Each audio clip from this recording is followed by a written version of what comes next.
Okay, so here's the start of today's project. It's snowing outside. We're not going anywhere until it gets deep enough in snow I can plow. So Bonnie found this real cool piece of wood along the Columbia River yesterday when we were hiking around, and I want to turn it into a birdhouse.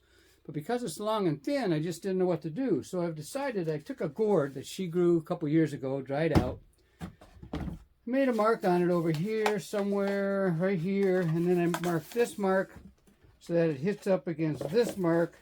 And what I'm doing is I'm little by little putting it up against the wood and then bringing it around and cutting it out so that it will fit in there.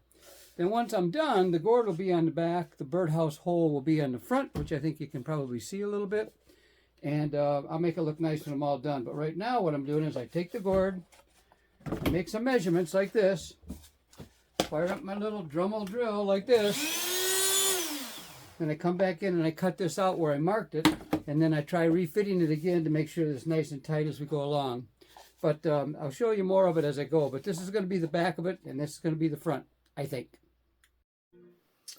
A lot of times I can take the grinder and get some straighter cuts, but when I get into all these custom little edges like that that have to conform to the bottom end of the board, what you got to do is I just kind of put this up against my legs and take my razor blade knife and work my way along on a pencil mark that I've done on the gourd itself, and then you just keep working it out, come back in and cut it out. It's pretty easy to cut, and then you can take it, put it back in the spot where it's going to go, similar to something like this, and then as it starts to fit, you'll see I'm starting to get closer to the actual fitting of how it's going to fit up in there and look kind of nice. So I'm getting there little by little, and then I'll trim it all up and make it nice. I think I might maybe wrap this with a rope or something just to kind of cover up the seams that aren't going to be exactly perfect like I would want it, but it'll have its own little house inside there when I'm done.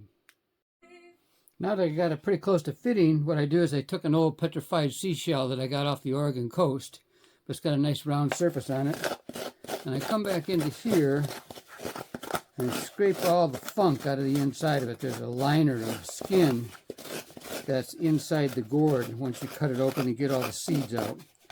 Then you can get all that little crap there out of the way, and I'll make it a little nicer on the inside for the bird. Okay, now I got it so it'll fit nice and tight all the way around. What I got to do is figure out how I'm going to hold it on there. I've got some killer glue I'll try. I'm not quite sure exactly what I'm going to do on it yet. I might also run some sort of a wire across the back that maybe holds it in place coming from one side and running it over to the other side so that it can't go anywhere. But that's my next thing. But right now, I think it's looking pretty good just like it is. This is always kind of fun. I'll take two pieces of wire, put a screwdriver at one end, put it in my drill, and then run my drill like this. And what it does is it makes a really nice, super tight wire that I can then take and turn into something that's going to go across the back here, double strength stainless steel. Okay, what I did was I took and twisted that wire that I showed you, and I attached it onto the sides, nice and tight and strong, so it holds it in place real good. Now what I'm doing is I'm taking my little stapler, and I'm going along, and wherever there was where it joined onto the wood, I'm putting just a little staple in there so that it not only hides the crack nice, but it seals up any kind of holes or anything that there might be for water or anything else that might go in there.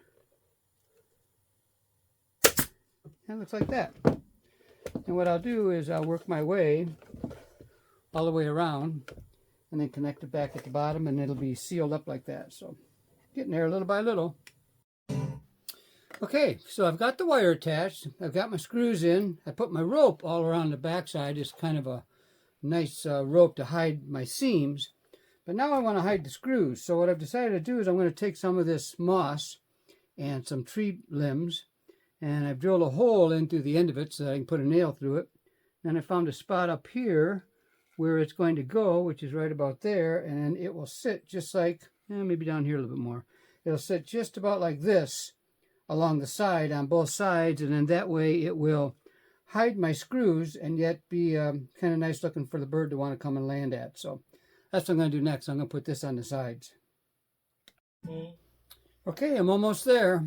I've, like I showed you earlier, I put the gourd on the back and wired it on nice and strong. I brought it around with some rope, and then I've hidden the rope with these two little side pieces of tree branch with growing moss on it.